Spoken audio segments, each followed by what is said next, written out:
us into an exploration of prosperity consciousness, Randy Gage.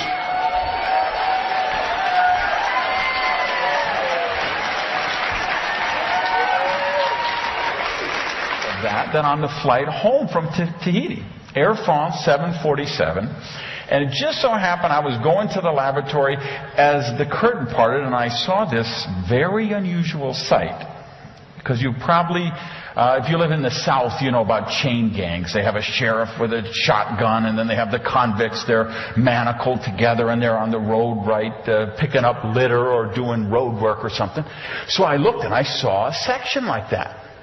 And these people, strapped in. So I say to the flight attendant, is this like a prison barge or something? She says, no, that's the economy cabin. Now,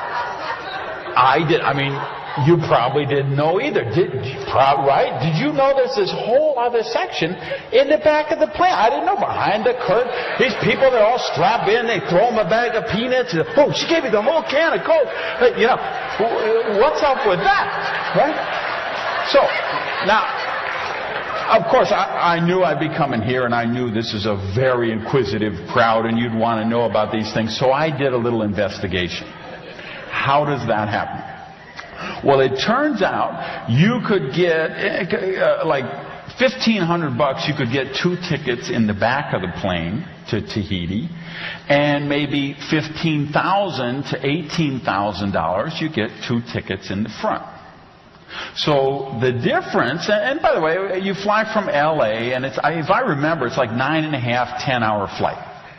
So think about this. So it's a 9.5, 10-hour flight. It's $1,500 in the back, $15,000, $16,000, $18,000 in the front. So there's $15,000 difference between the 2 sections.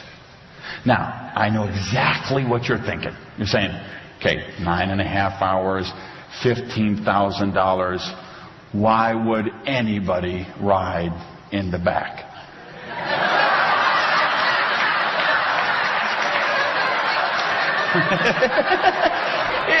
Is that not what you were thinking? Because if that's not what you're thinking, then we need to explore your prosperity consciousness. So, here's the $1 million question that begets, which is, why isn't your business doing better? Now, I learned from NSA, research your audience, find out. So what I did leading up for the last week is I read every single one of you's websites, one sheet, and packet for every person in the room. Here's what I've discovered. We have 517 people who are the #1 sales trainer in the world.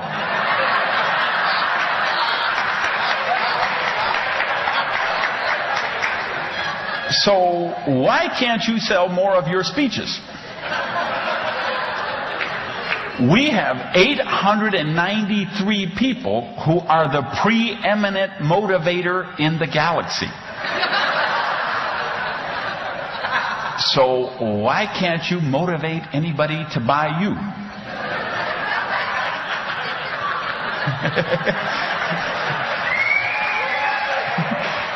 And we have about 312 people who claim they can actually move mountains with a mustard seed.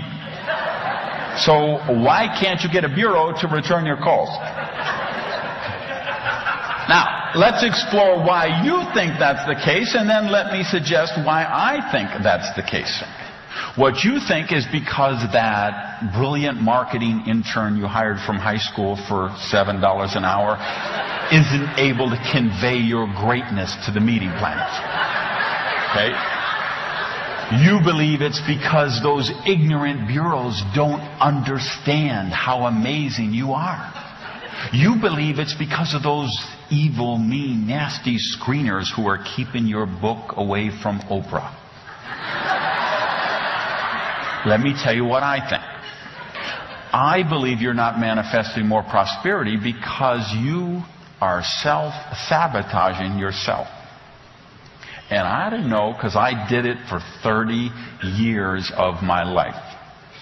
Okay? And I believe you self-sabotage yourself because of limiting beliefs that you have. And see, what's happening with the government, what's happening with the organized religion, what's happening with the data sphere, is they're programming you 24 hours a day, 7 days a week. And you know what they're programming with you? 95, 96, 98% of the time, it's negative, lack-centered programming. Money is bad, rich people are evil, it's spiritual to be poor, it's noble to be poor. So we create this clash. We get out there on this conscious level. We go into business to say, I want to be successful. I want to make millions of dollars. I want to have a coaching program. I want to have a best-selling book. I want to sell my stuff and have my internet sites all around the world. I want to touch lives, reach millions of people beyond the main platform. And then you have the subconscious mind saying, if you keep doing that, you're going to become one of those evil, mean, nasty, rich people. So you better sabotage yourself right now so your family still likes you. So you still fit in with your friends. So you're okay in society. So people don't get jealous. So I went out, and for the first years, I taught how to make money, and I was pretty good at making money. So I was okay. I was congruent to do those programs, but I didn't really know prosperity. It took me a long time. It took me about 7 years of personal therapy to get to the point where I could like myself. It took me about 7 years of therapy to get to the point where I could be in relationship with people. And it took me losing everything and then finding my spiritual sustenance to then be able to really understand what true prosperity and abundance is about. See, we got all kind of people, and then they say, well, I watched The Secret 11 times. Why am I not more successful? Let's be real, kids. Sitting home watching The Secret 11 times is not going to make you successful.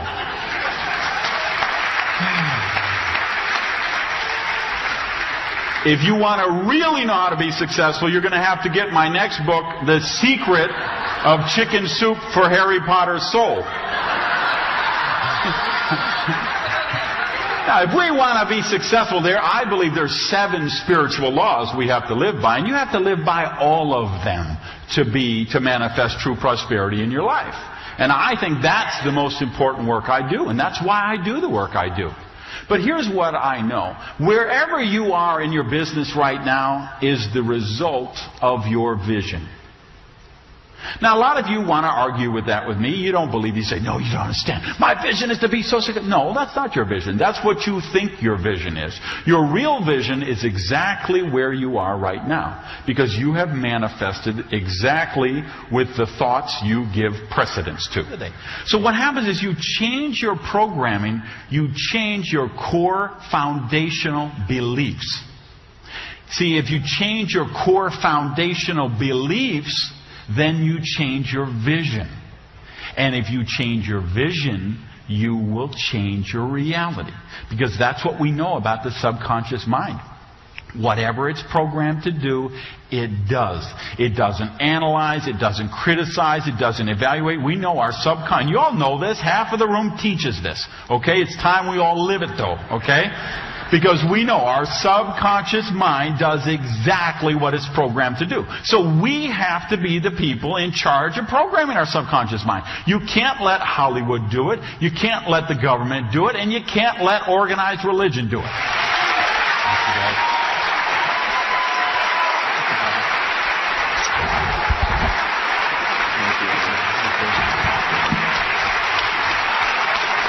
Randy Gage.